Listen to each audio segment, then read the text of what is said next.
أعوذ بالله من الشيطان الرجيم. بسم الله الرحمن الرحيم. إليه يرد علم الساعة وما تخرج من ثمرات من أكمامها وما تحمل من أنثى ولا تضع إلا بعلمه ويوم يناديهم أين شركائي قالوا آذناك ما منا من شهيد وضل عنهم ما كانوا يدعون من قبل وظنوا ما لهم من محيص. لا يسأم الإنسان من دعاء الخير وإن مسه الشر فيئوس قنوط. ولئن أذقناه رحمة منا من بعد ضراء مسته ليقولن هذا لي وما أظن الساعة قائمة ولئن رجعت إلى ربي إن لي عنده للحسنى فلننبئن الذين كفروا بما عملوا ولنذيقنهم من عذاب غليظ. وإذا أنعمنا على الإنسان أعرض ونأى بجانبه وإذا مسه الشر فذو دعاء عريض. قل أرأيتم إن كان من عند الله ثم كفرتم به من أضل ممن هو في شقاق بعيد. سنريهم آياتنا في الآفاق وفي أنفسهم حتى يتبين لهم أنه الحق. أولم يكف بربك أنه على كل شيء شهيد. ألا إنهم في مرية من لقاء ربهم ألا إنه بكل شيء محيط. بسم الله الرحمن الرحيم. حاميم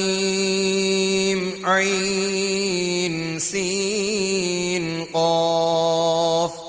كذلك يوحي إليك وإلى الذين من قبلك الله العزيز الحكيم. له ما في السماوات وما في الأرض وهو العلي العظيم. تكاد السماوات يتفطرن من فوقهن والملائكة يسبحون بحمد ربهم ويستغفرون لمن في الأرض ألا إن الله هو الغفور الرحيم. والذين اتخذوا من دونه أولياء الله حفيظ عليهم وما أنت عليهم بوكيل. وكذلك أوحينا إليك قرآنا عربيا لتنذر أم القرى ومن حولها وتنذر يوم الجمع لا ريب فيه فريق في الجنة وفريق في السعير. ولو شاء الله لجعلهم أمة واحدة ولكن يدخل من يشاء في رحمته والظالمون ما لهم من ولي ولا نصير. أم اتخذوا من دونه أولياء فالله هو الولي وهو يحيي الموتى وهو على كل شيء قدير. وما اختلفتم فيه من شيء فحكمه إلى الله. ذلكم الله ربي عليه توكلت وإليه أنيب. فاطر السماوات والأرض جعل لكم من أنفسكم أزواجا ومن الأنعام أزواجا يذرأكم فيه ليس كمثله شيء وهو السميع البصير. له مقاليد السماوات والأرض يبسط الرزق لمن يشاء ويقدر إنه بكل شيء عليم شرع لكم من الدين ما وصى به نوحا والذي أوحينا إليك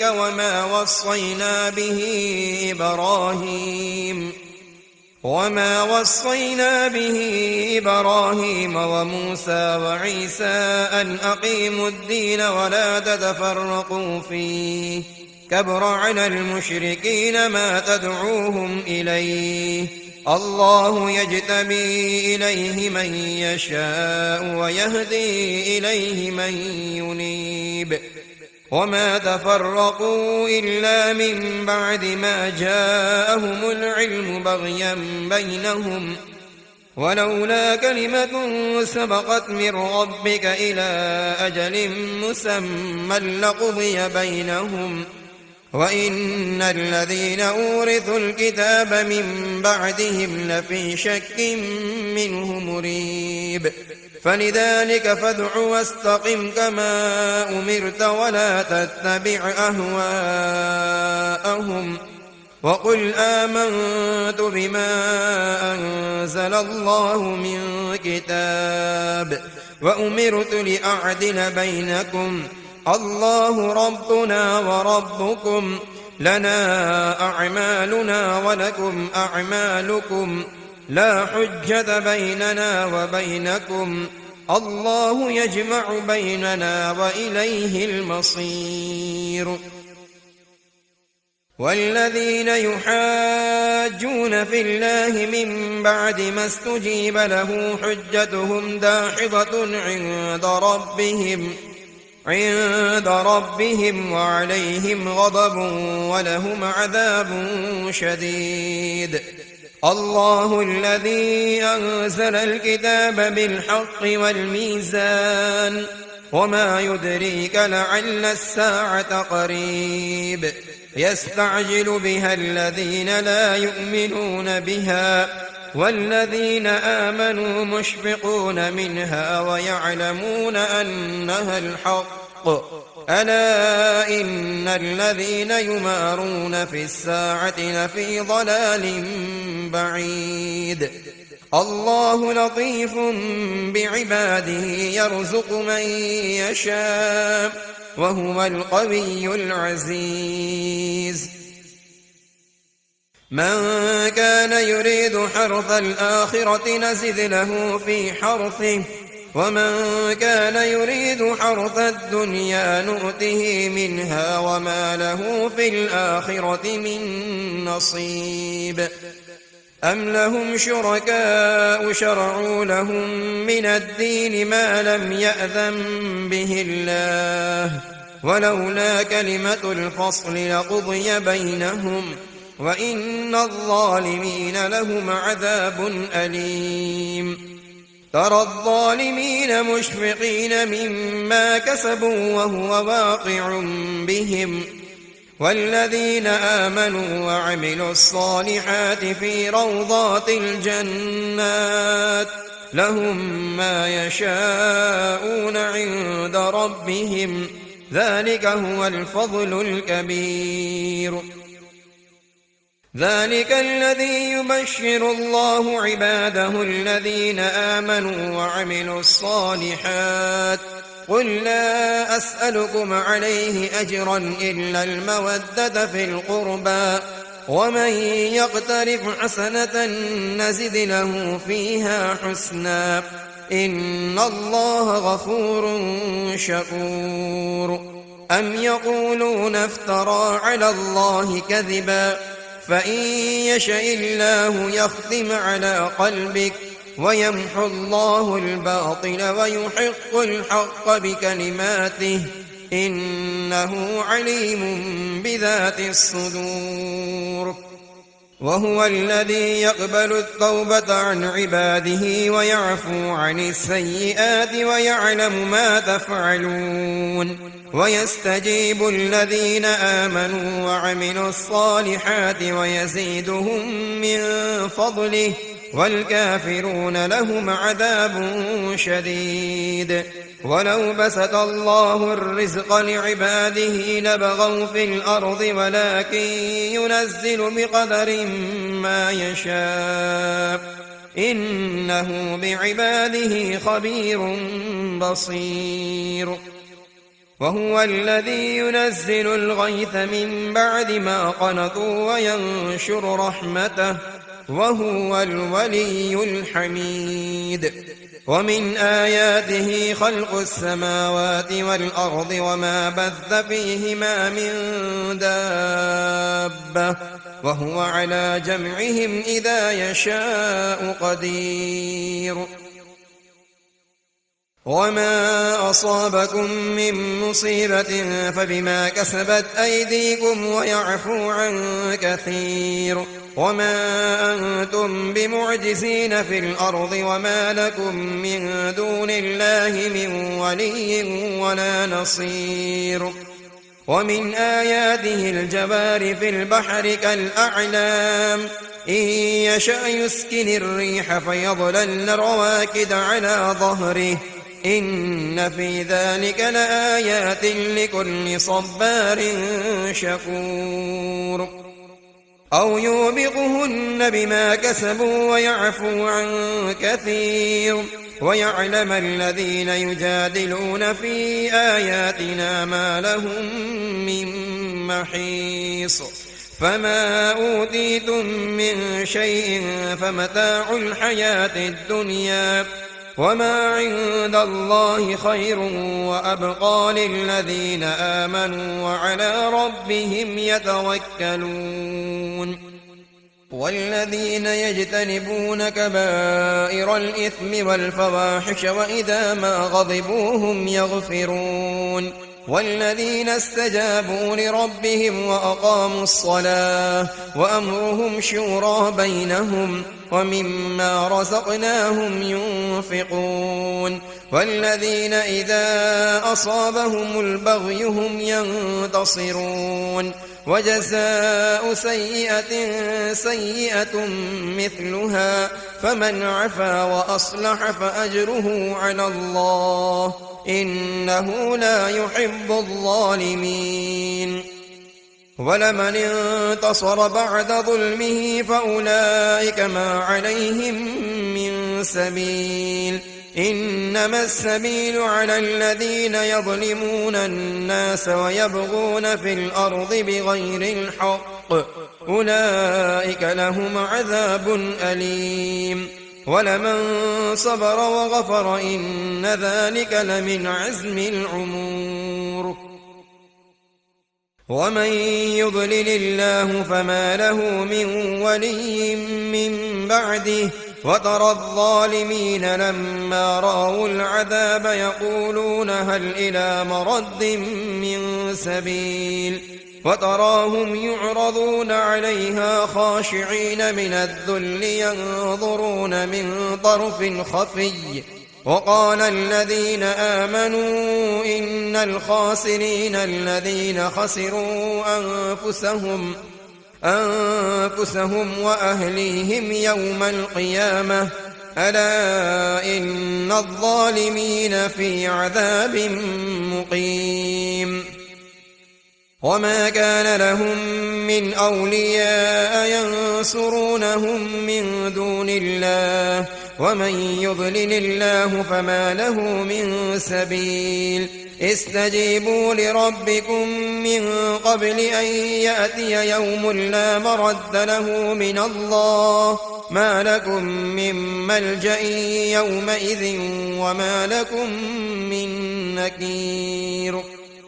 فإن أعرضوا فما أرسلناك عليهم حفيظا إن عليك إلا البلاغ وإنا إذا أذقنا الإنسان منا رحمة فرح بها وإن تصبهم سيئة بما قدمت أيديهم فإن الإنسان كفور لله ملك السماوات والأرض يخلق ما يشاء يهب لمن يشاء إناثا ويهب لمن يشاء الذكور أو يزوجهم ذكرانا وإناثا ويجعل من يشاء عقيما إنه عليم قدير. وما كان لبشر أن يكلمه الله إلا وحيا أو من وراء حجاب أو يرسل رسولا فيحيي بإذنه ما يشاء إنه علي حكيم. وكذلك أوحينا إليك روحا من أمرنا ما كنت تدري ما الكتاب ولا الإيمان ولكن جعلناه نورا نهدي به من نشاء من عبادنا وإنك لتهدي إلى صراط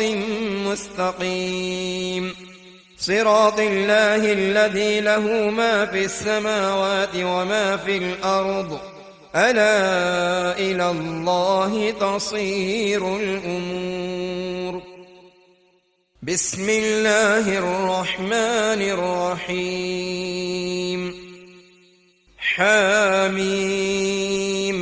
والكتاب المبين إنا جعلناه قرآنا عربيا لعلكم تعقلون وإنه في أم الكتاب لدينا لعلي حكيم. أفنضرب عنكم الذكر صفحا أن كنتم قوما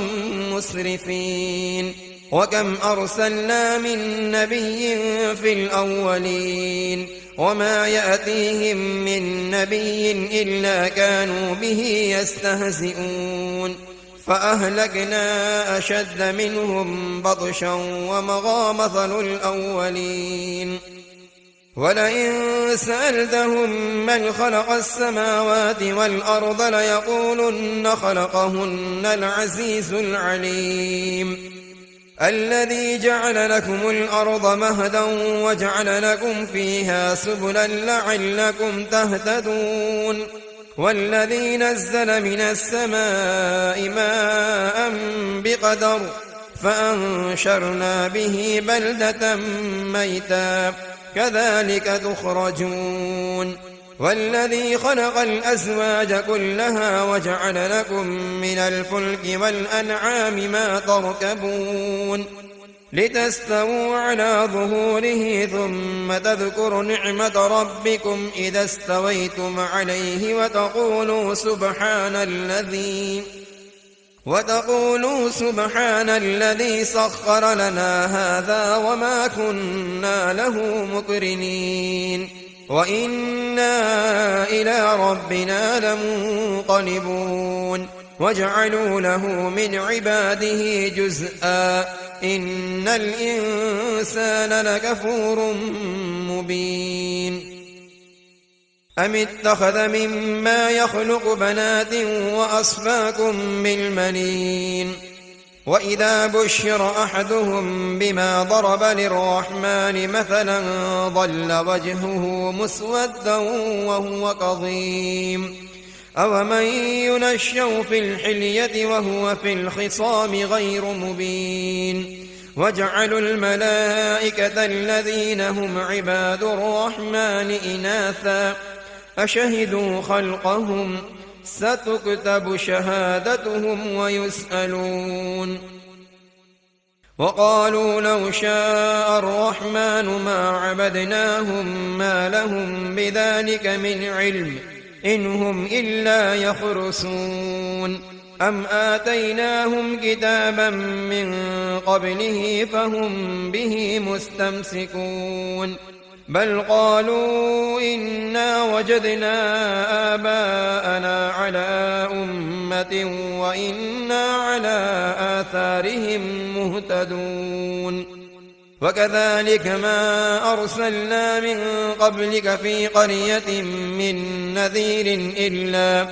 إلا قال مترفوها إنا وجدنا آباءنا على أمة وإنا على آثارهم مقتدون قال أولو جئتكم بأهدى مما وجدتم عليه آباءكم قالوا إنا بما أرسلتم به كافرون فانتقمنا منهم فانظر كيف كان عاقبة المكذبين وإذ قال إبراهيم لأبيه وقومه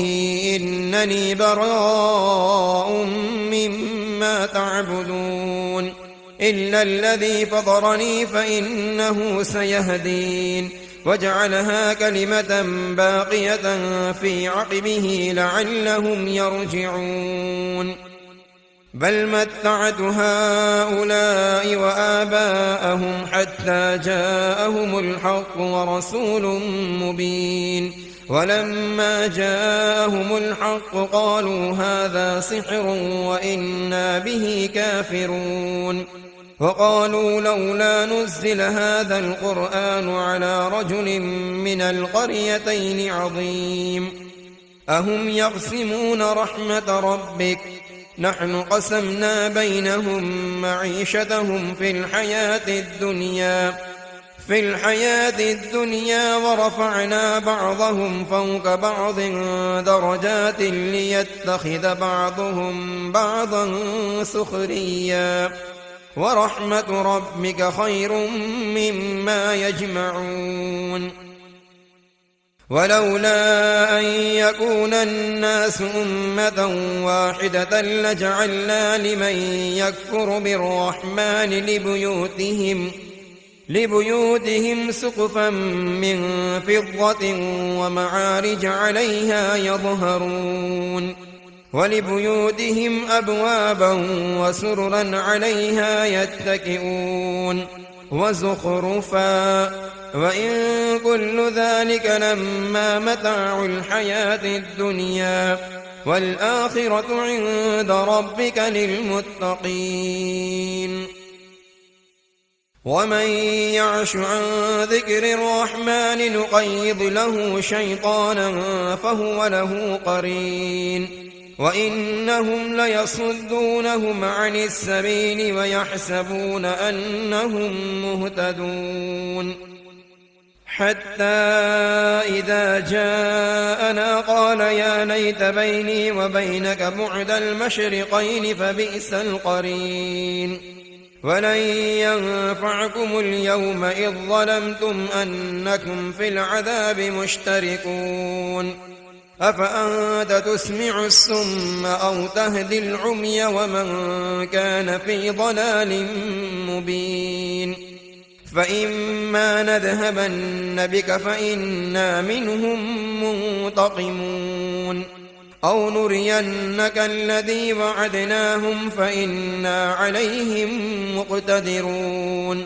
فاستمسك بالذي أوحي إليك إنك على صراط مستقيم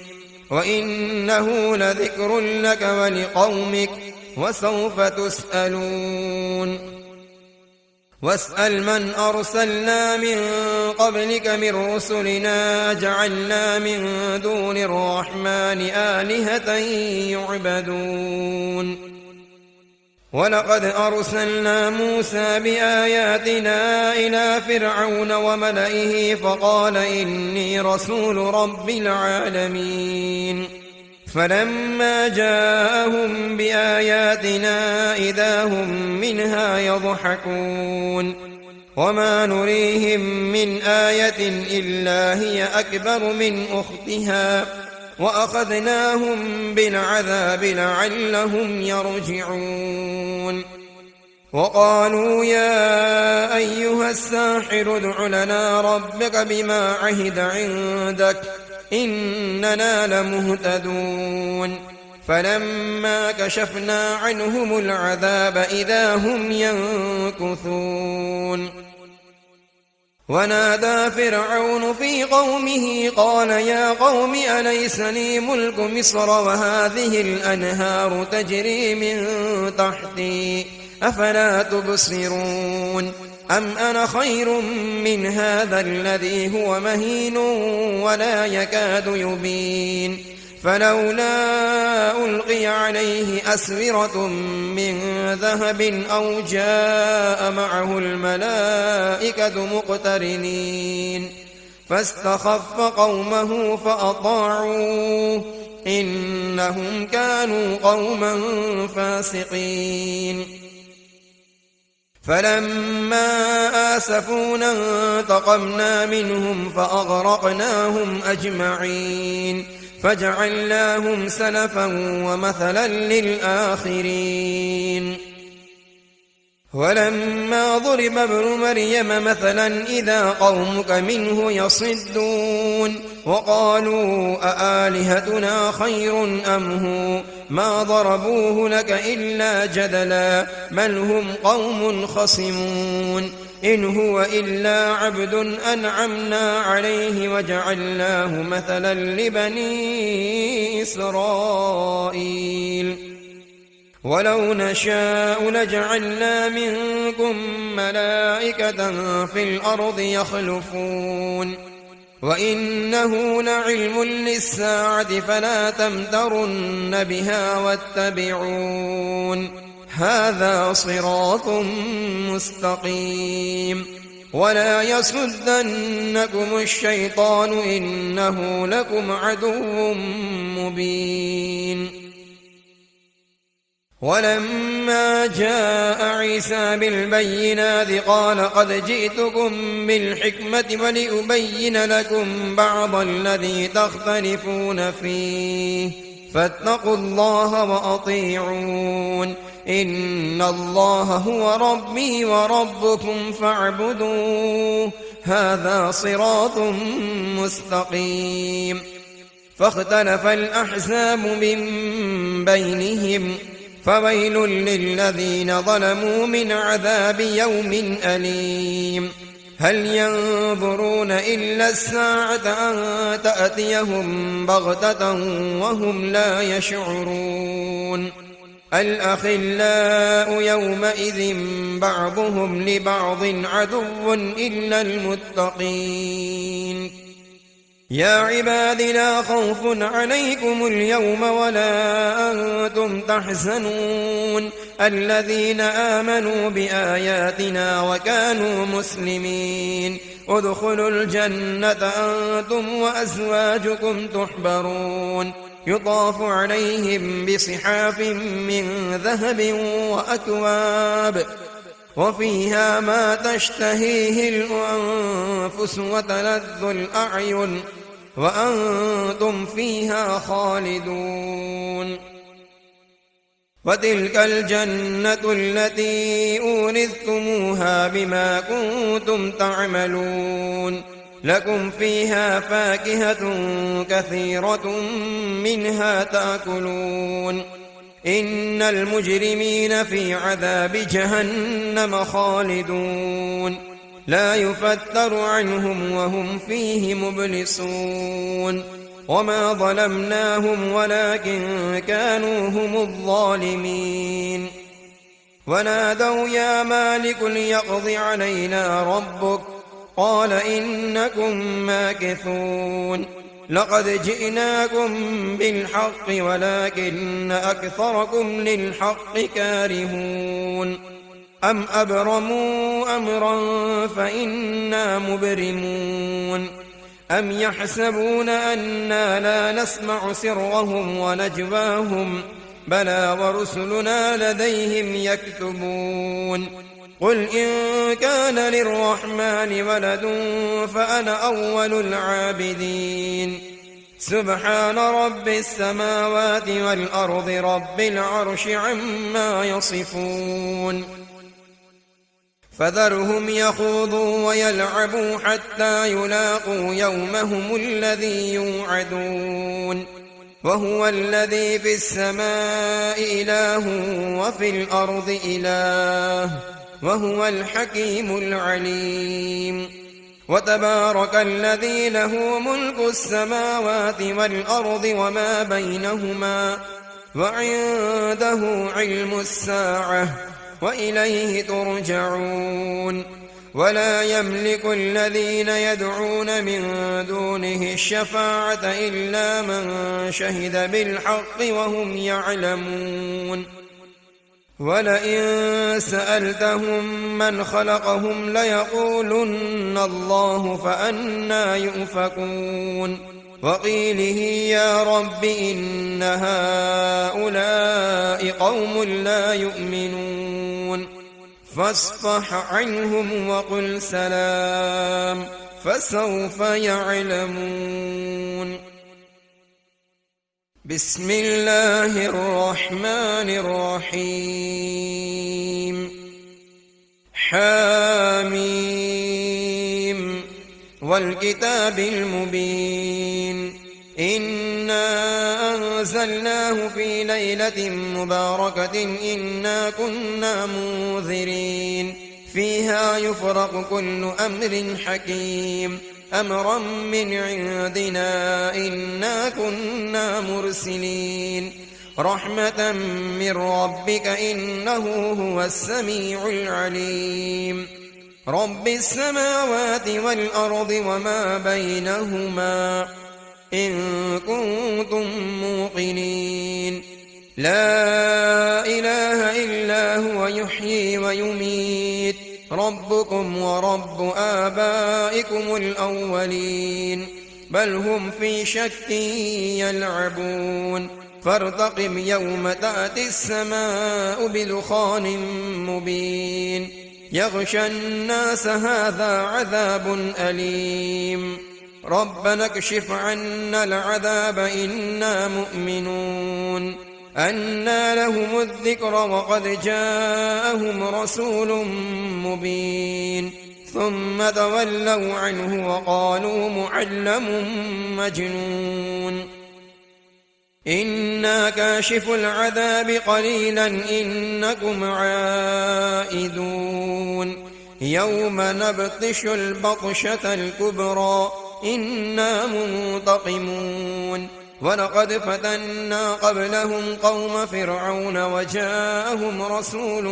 كريم أن أدوا إلي عباد الله إني لكم رسول أمين وأن لا تعلوا على الله إني آتيكم بسلطان مبين وإني عذت بربي وربكم أن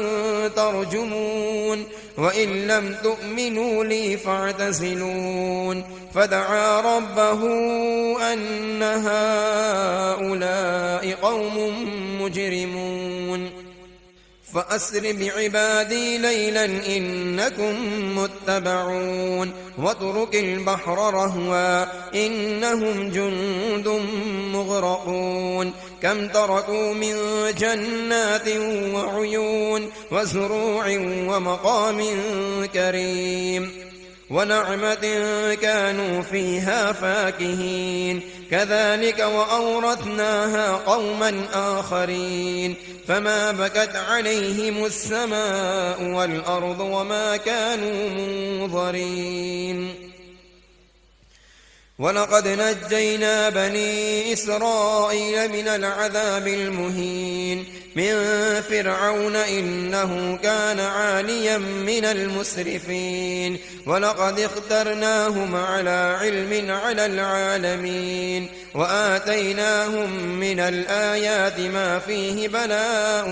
مبين إن هؤلاء ليقولون إن هي إلا موتتنا الأولى وما نحن بمنشرين فأتوا بآبائنا إن كنتم صادقين أهم خير أم قوم تبع والذين من قبلهم أهلكناهم إنهم كانوا مجرمين وما خلقنا السماوات والأرض وما بينهما لاعبين ما خلقناهما إلا بالحق ولكن أكثرهم لا يعلمون إن يوم الفصل ميقاتهم أجمعين يوم لا يغني مولى عن مولى شيئا ولا هم ينصرون إلا من رحم الله إنه هو العزيز الرحيم. إن شجرة الزقوم طعام الأثيم كالمهل يغلي في البطون كغلي الحميم خذوه فاعتلوه إلى سواء الجحيم ثم صبوا فوق رأسه من عذاب الحميم ذق إنك أنت العزيز الكريم. إن هذا ما كنتم به تمترون. إن المتقين في مقام أمين في جنات وعيون يلبسون من سندس واستبرق متقابلين كذلك وزوجناهم بحور عين يدعون فيها بكل فاكهة آمنين لا يذوقون فيها الموت إلا الموتة الأولى ووقاهم عذاب الجحيم فضلا من ربك ذلك هو الفوز العظيم. فإنما يسرناه بلسانك لعلهم يتذكرون فارتقب إنهم مرتقبون. بسم الله الرحمن الرحيم. حاميم تنزيل الكتاب من الله العزيز الحكيم. إن في السماوات والأرض لآيات للمؤمنين وفي خلقكم وما يبث من دابة آيات لقوم يوقنون واختلاف الليل والنهار وما أنزل الله من السماء من رزق فأحيا به الأرض بعد موتها وتصريف الرياح آيات لقوم يعقلون تلك آيات الله نتلوها عليك بالحق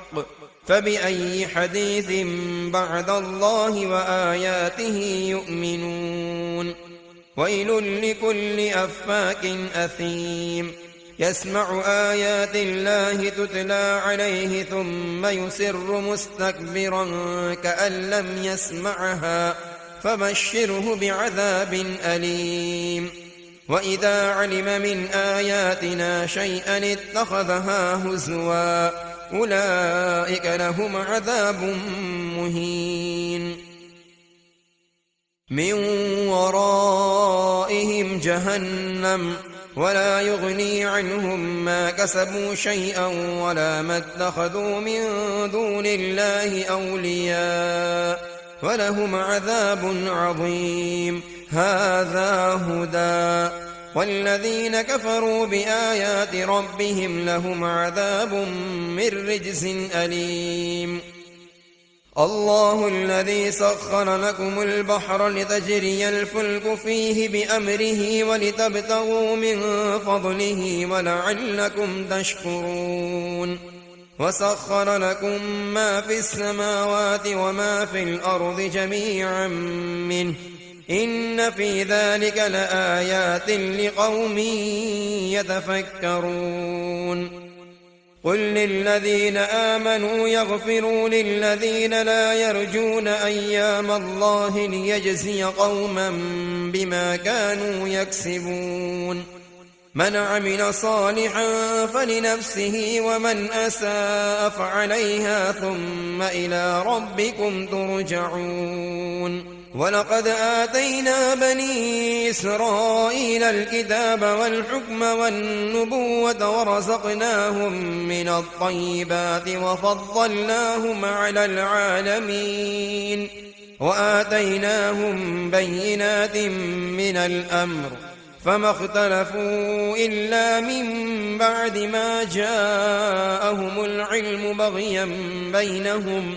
إن ربك يقضي بينهم يوم القيامة فيما كانوا فيه يختلفون. ثم جعلناك على شريعة من الأمر فاتبعها ولا تتبع أهواء الذين لا يعلمون إنهم لن يغنوا عنك من الله شيئا وإن الظالمين بعضهم أولياء بعض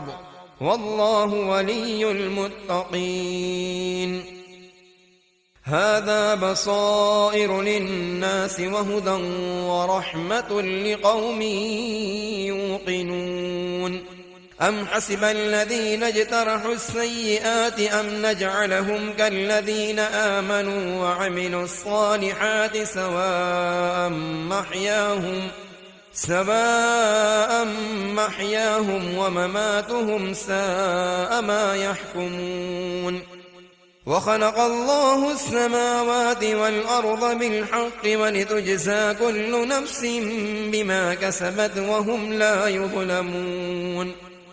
أفرأيت من اتخذ إلهه هواه وأضله الله على علم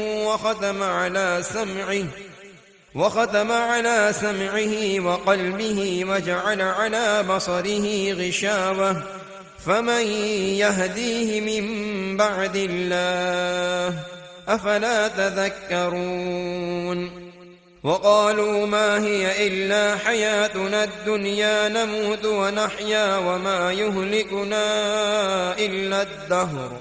وما لهم بذلك من علم إن هم إلا يظنون. وإذا تتلى عليهم آياتنا بينات ما كان حجتهم إلا أن قالوا ائتوا بآبائنا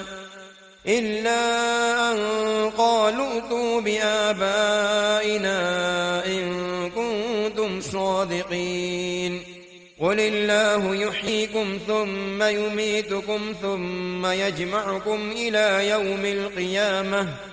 إلى يوم القيامة لا ريب فيه ولكن أكثر الناس لا يعلمون. ولله ملك السماوات والأرض ويوم تقوم الساعة يومئذ يخسر المبطلون. وترى كل أمة جاثية كل أمة تدعى إلى كتابها اليوم تجزون ما كنتم تعملون. هذا كتابنا ينطق عليكم بالحق إنا كنا نستنسخ ما كنتم تعملون. فأما الذين آمنوا وعملوا الصالحات فيدخلهم ربهم في رحمته ذلك هو الفوز المبين. وأما الذين كفروا أفلم تكن آياتي تتلى عليكم فاستكبرتم وكنتم قوما مجرمين. وإذا قيل إن وعد الله حق والساعة لا ريب فيها قلتم ما ندري ما الساعة إن نظن إلا ظنا وما نحن بمستيقنين.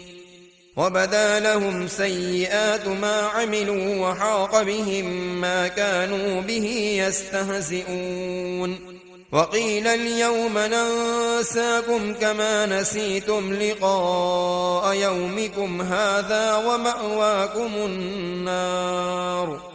ومأواكم النار وما لكم من ناصرين. ذلك بأنكم اتخذتم آيات الله هزوا وغرتكم الحياة الدنيا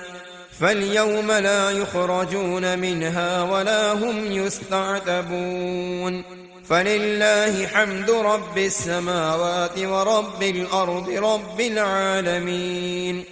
وله الكبرياء في السماوات والأرض وهو العزيز الحكيم.